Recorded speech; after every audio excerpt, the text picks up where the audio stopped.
예, 오늘의 말씀은 마가복음 14장 53절에서 65절까지 하고 또 15장 1절에서 15절까지 말씀입니다. 같이 읽어봅시다. 오늘 본문이 조금 긴데요. 오늘의 말씀은 예수님이 재판받으시는 얘기예요. 예수님이 뭐 받으신다고? 재판받으신다고요. 지난번 말씀을 기억하면 예수님이 밤중에 겟세마네에서 예수님을 잡으러 많은 무리들에게 잡히셨어요. 그때 예언대로 제자들이 다 도망가 버리죠. 그리고 누가복음 22장 53절에 이 상황에 대해서 예수님을 잡으러 온 자들에 대해서 예수님이 하신 말씀인데, 내가 날마다 너희와 함께 성전에 있을 때 내게 손을 대지 아니하였도다. 그때 때가 아니었던 거예요. 그러나 이제는 너희의 때요 어둠의 권세로다. This is your hour and the power of the darkness. 그리고 말씀하시고 끌려가셔. 예수님은 이제는 정말 어둠의 때이고 예수님이 십자가에 달리시는 때이고, 십자가에 달리시기 위해서 어둠의 권세가 판을 치는 때가 이제 온 것이 시작이 된 거예요. 이 어둠의 권세 잡은 자가 누구예요? 마귀가 하는 일은, 이 특징은 뭐냐면 되게 불법적인 일리거래.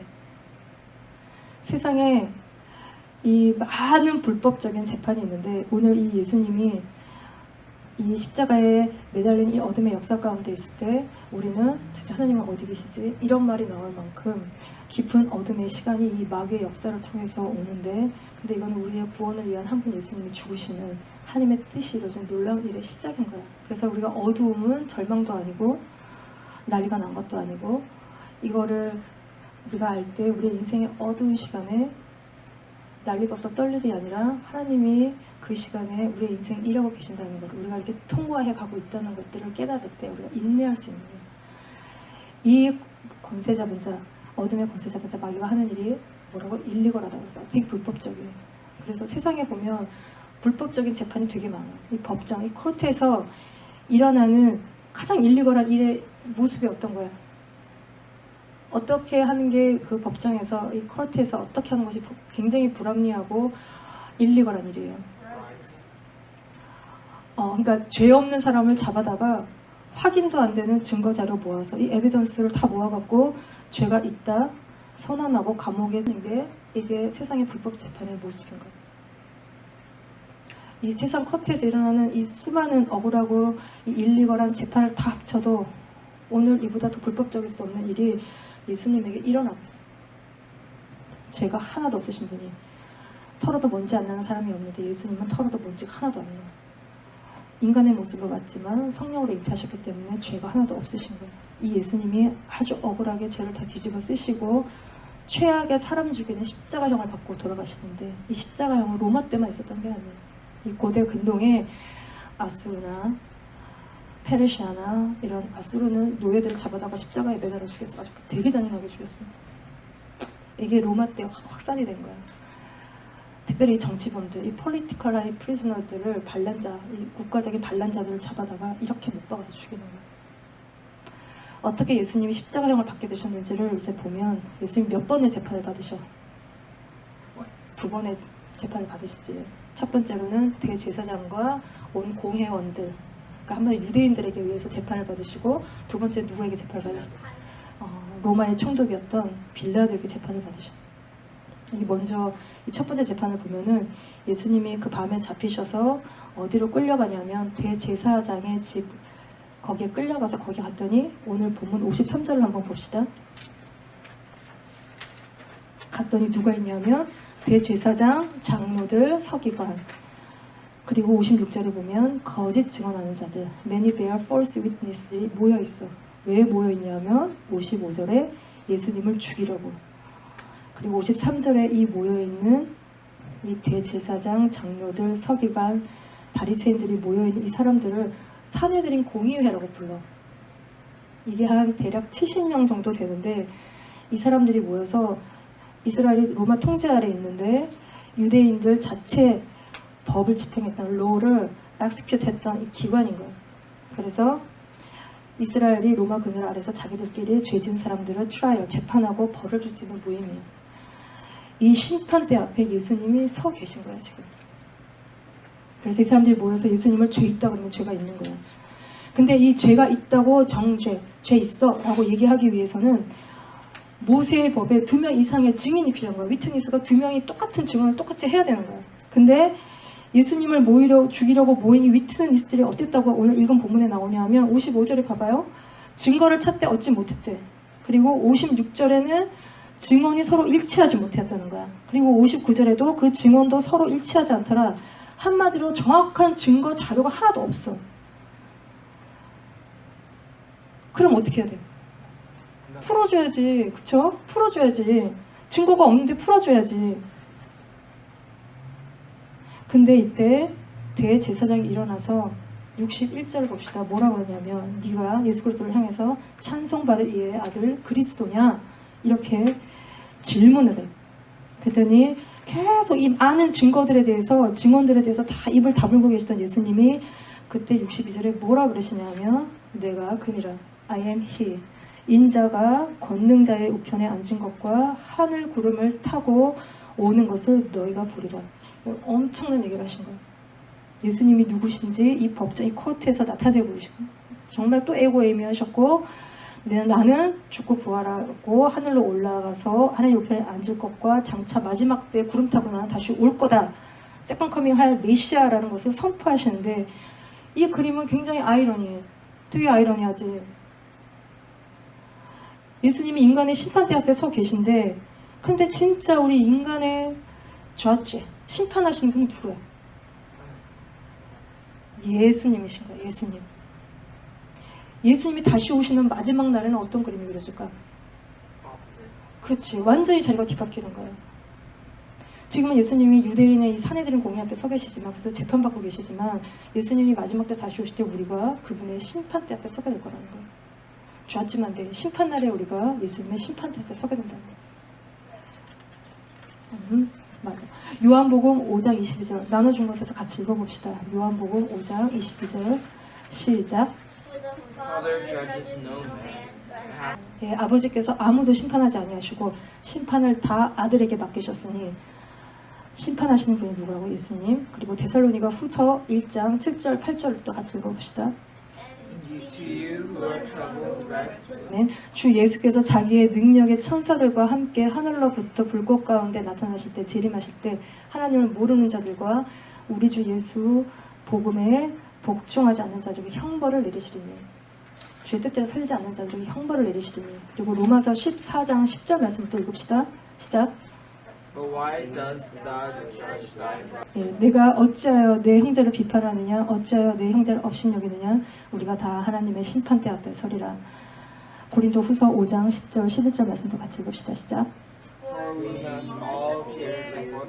예, 이는 우리가 다 반드시 그리스도의 심판대 앞에 나타나게 되어 각각 선악간에 그 몸으로 행한 것을 따라 받으려 함이라. 우리가 주의 두려우심을 알므로 사람을 권면하거니와. 계시록 22장 12절 13절 마저걸 마을 한번 더 보시다. 시작. 보라 내가 속히 오리니 내가 줄상이 내게 있어 각 사람에게 그가 행한 대로 갚아주리라. 나는 알파요 오메가요 처음과 마지막이요 시작과 마침이라. 아멘. 우리가 잘 살아야 돼. 이기적으로 살면은 안 되는 거예요. 심판하시는 한 분 예수님이 우리에게 계시는 거예요. 내가 무엇을 하고 살았는지 밝히 드러나는 하나님의 심판대가 마지막 날에 우리에게 있다는 거예요. 내가 공부를 잘해서 좋은 대학을 가려고 하는 이유가 열심히 노력하는 그 이유가 좋은 대학 가서 잘난 척해야지. 너에게 모든 대가를 그걸로 뽑아내려고 하면 안 돼. 내가 공부하는 이유는 주님이 너를 쓰실 거야. 뭘 어떻게 하나님 나를 쓰실지 모르지만 너네가 지금 공부하는 모든 것들 하나님 너를 준비시키시는 시간이고 하나님이 너를 쓰시기 위해서 너가 공부하는 거지. 잘난 척해야지. 이런 마음으로 공부를 하면 다 이게 심판대 앞에 심판받을 일인 것들. 세상은 시작이 있고 끝이 있어. 불교가 얘기하는 것처럼 돌고 도는 세상이 아니에요. 예수님은 그래서 알파와 오메가라고 그러죠. 시작과 끝이라는 거예요. 시작이 그런 말미암아 시작이 되었고 예수님 세상 끝에 오셔서 모든 걸 심판하심으로 세상의 일이 다 끝날 거예요. 그리고 우리는 영원이라는 시간으로 들어갈 건데 예수님이 어린 양으로 first coming, 초림 하셔서 우리 구원자가 되셨지. 그치? 그런데 다시 세컨 커밍 재림하실 때 우리를 심판하시는 심판주로 오셔서 구원자이신 예수님을 믿지 않고 왕이신 하나님 뜻대로 살지 않는 자들을 심판하실 건데 그분의 심판은 아주 어때? 불의해? 아주 의롭단 말이에요. 굉장히 라이처스하단 말이에요. 그래서 그분의 재판 앞에 우리는 할 말이 아무것도 없어요. 뭐 어쨌는데요, 저쨌는데요. 우리의 죄성은 변명하는 거예요. 누구 때문에 그래? 엄마 때문에 그랬고, 아빠 때문에 그랬고, 세상이 막 더럽고 악해서 그럴 수가 없다는 거예요. 불꽃 같은 눈으로 우리를 보시는 그분 앞에 우리의 중심이 꿰뚫어질 것이기 때문에 그분의 심판은 정확하신 심판입니다. 근데 지금 예수님은 이 예수님이 서 계신 이 인간들의 코트는 이 불의함으로 가득해. 그래서 예수께서 내가 그니라 인자가 권능자 우편에 앉은 것과 구름 타고 오는 걸 보리라는 말씀에 지난번에 예수님 잡으러 왔던 자들은 예수님의 권위에 낮아빠졌지만 오늘의 이 대제사장은 종교 용어로 가득해요. 그래서 하나님을 사랑하지 않으면서도 기도하고 헌금하고 뭐하고 하면서 자기 영광을 자기가 다 취해요. 깨끗한 척하지만 속이 아주 썩어 문드러진 자들인 거예요. 이 대제사장이 예수님에 대한 시기와 질투가 가득해서 이 대제사장은 당시에 로마 총독이 뽑았어요. 이게 정치 권력과 이 종교가 이게 결탁이 된 거예요. 그래서 이 대제사장은 예수님의 이 권위 앞에 마음을 찢지 않고 뭘 찢어? 오늘 본문을 봤더니 옷을 찢어. 63절에 자기 아주 비싼 이 제사장은 이 비싼 에봇을 찢어. 그리고 분노를 드러내고 예수님 잡을 건수를 하나 잡은 거야. 에비던스가 없어서 곤란했는데 건수 하나 잡은 거야. 그게 무엇이냐면 64절에 신성모독, 블라스퍼인 거예요. 그래서 그들이 다 예수님을 사형에 해당하는 죄를 정죄하고 이 정죄의 근거는 뭐냐면 이거 같이 읽읍시다. 레위기 24장 15, 16절 읽어봅시다. 시작. Whoever curses his God shall bear sin, and he that blasphemes the name of the Lord, he shall surely be put to death, and all the congregation shall certainly stone him, as well as a stranger, and he is born into the land. When he blasphemes the name of the Lord, shall be put to death. 예, 여호와의 이름을 모욕하면 그를 반드시 죽일지니 온 회중이 그를 돌로 칠 것이라 이렇게 기록이 되어 있어요. 이거를 근거로 이 모세의 법을 근거로 재판하는데 이게 되게 이것도 아이러니해요. 눈이 가려워진 거예요. 하나님의 법으로 예수님을 죽이려고 하는데 이 하나님의 법은 우리가 죄가 있다는 것들을 드러내는 거예요. 정말 죽을 자는 누군가요? 하나님의 법 앞에서 우리가 죽을 자는 거예요. 근데 그 법으로 예수님을 정죄하고 있는데 이때 아무도 예수님을 디펜스 보호해주는 사람이 없고 이거는 밤중에 일어난 불법적인 밤중에 재판하다 불법적인 재판이에요. 그래서 이들이 밤이 지나서 새벽이 되고 15장 1절에 보면 오늘 본문의 15장 1절에 보면 새벽에 다시 모여요. 그래서 모여서 쑥덕쑥덕 의논하더니 어떻게 합니까? 1절에 예수를 결박하여 끌고 가서 빌라도에게 그래서 넘겨주는 거야. 이제 두 번째 재판이 시작이 된 거야. 빌라도에게 넘겨줘. 이 유명한 빌라도 사도신경에 나오는 예수님이 본디오 빌라도에게 고난을 받으사라고 얘기하는 이 빌라도 이 파일럿은 누구냐면 로마로부터 이스라엘을 다스리라고 보냄받은 총독인 거야. 이스라엘 땅에 이게 한 덩어리가 있으면 위로부터 세 개로 딱딱 나누면 맨 위가 갈릴리가 있고 중간에 사마리아가 있고 여기가 유대 땅이 있어. 요 셋 중에 이 빌라도 총독은 중간에 있는 사마리아와 유대 땅을 다스렸어요. 거기 다스리라고 보냄받은 총독이야. 근데 요 위에 맨 위에 있는 요 갈릴리 지역은 헤롯이 다스려. 분봉왕으로 헤롯이 다스리고 있어요. 지금 이게 지금 이스라엘의 상황인 거예요.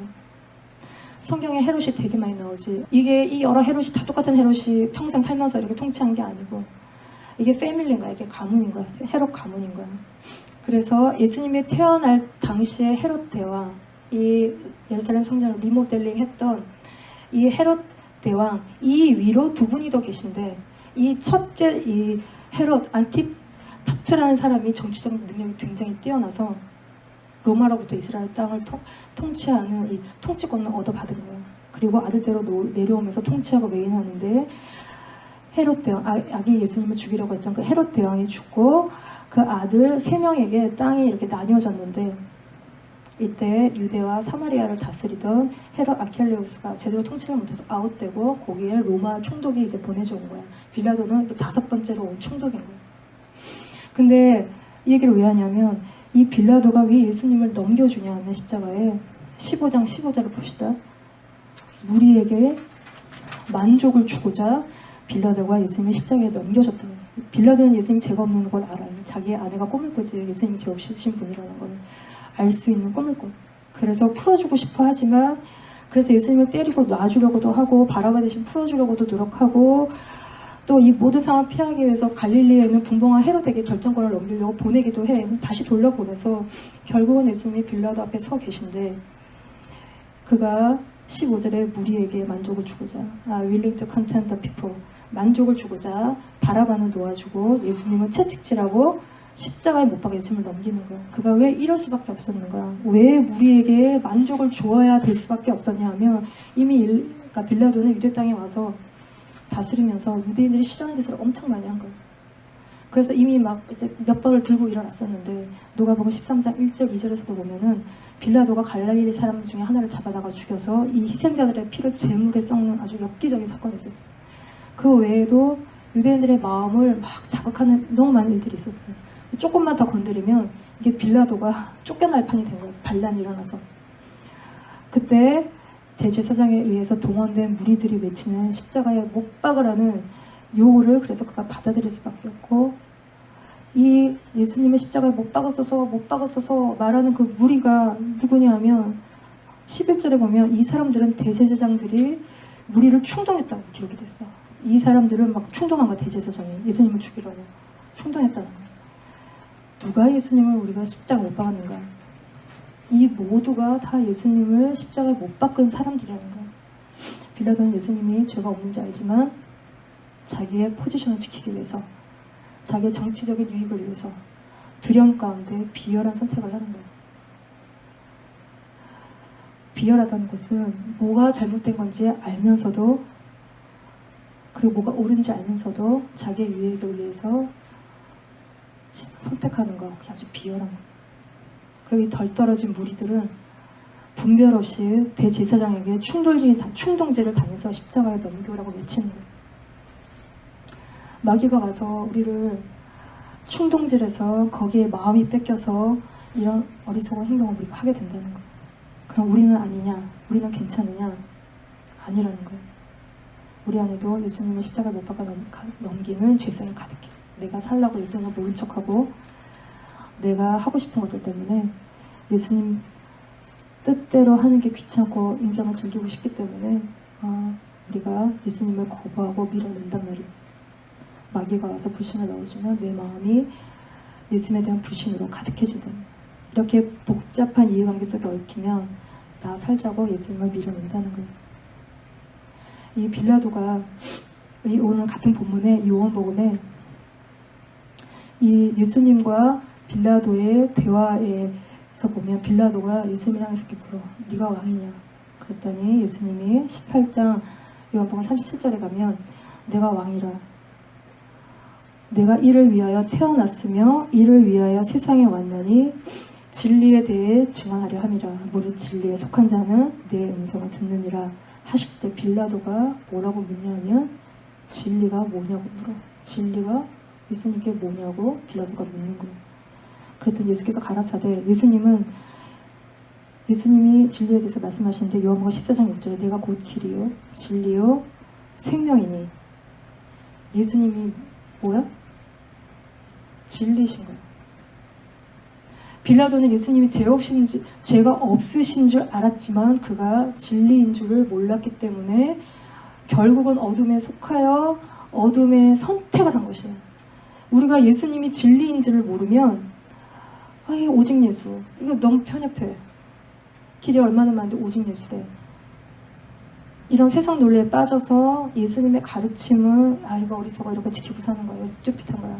세상에 아무도 이렇게 살지 않아. 이렇게 생각한다면 진리이신 예수님을 쫓지 않고 세상 길을 가는 건가요? 이게 빌라도가 했던 고민인 거예요. 진리가 뭐냐고 묻는 빌라도의 고민인 거예요. 예수님을 되게 이해하는 것처럼 풀어주고 싶어 하는 것처럼 빌라도가 했지만 어둠 가운데서 생존하기 위해 살아가고 있어. 서바이벌하기 위해 살아가는 세상 속에서 너희들의 마음과 생각 가득 채우고 있는 게 뭔지를 잘 살펴요. 이게 너의 구원과 관련된 거예요. 이 대제사장이 빌라도에게 예수님을 고발한 내용을 보면 누가복음 23장 2절에 나오는데 예수님이 어떤 내용으로 고발을 당하셨냐 하면 우리 백성을 미혹하고 가이사에게 세금 바치는 것을 금하여 자칭 왕 그리스도라 함으로 고발을 해요. 이 대제사장과 종교 지도자들이 예수님을 신성모독, 블래스퍼미로 종교법으로 죽일 수 있어요. 근데 당시의 사형권, 결정권, 이 death penalty, 이 authority는 로마가 가지고 있어요. 근데 또 실제로는 종교법으로 돌로 쳐서 죽여. 그래서 스데반 집사가 돌에 맞아 죽잖아. 그치? 죽이기도 한단 말이에요. 근데 종교지도자들이 이렇게 하면 일어날 예수님을 따른 자들에게 막 예수님이 죽은 이후에 막 반란이 일어날 거란 말이야. 그게 두려웠기 때문에 십자형으로 처리하기 위해서 빌라도에게 데려가는 거예요. 십자가형은 뭐라고 그때? 예수님 십자가형은 하나님께 저주받은 표시이기 때문에 이렇게 예수님을 죽이면 뒤탈이고 깔끔한 거예요. 그래서 예수님은 이런 방식으로 신성모독에서 정치범으로 자칭 유대인이라 왕이라 하는 로마 황제 가이사를 어게인스트하는 자칭 유대인의 왕으로 고소하고 십자가형에 달려 죽게 하시는 거예요. 이 요한복음에 유대인들이 빌라도에게 소리 질러요. 이 사람을 놓으면 빌라도 너 가이사의 충신이 아니야. 이 말에 빌라도가 후덜덜해진 거예요. 그래서 예수님을 잡아다가 죽음에 넘기는 거예요. 또 요한복음 19장 15절에 보면 그들이 소리 질러 없이 하소서 그래 십자가에 못 박게 하소서. 빌라도가 이르되 내가 너희 왕을 십자가에 못 박으랴. 대제사장들이 대답하되 가이사 외에는 우리에게 왕이 없나이다.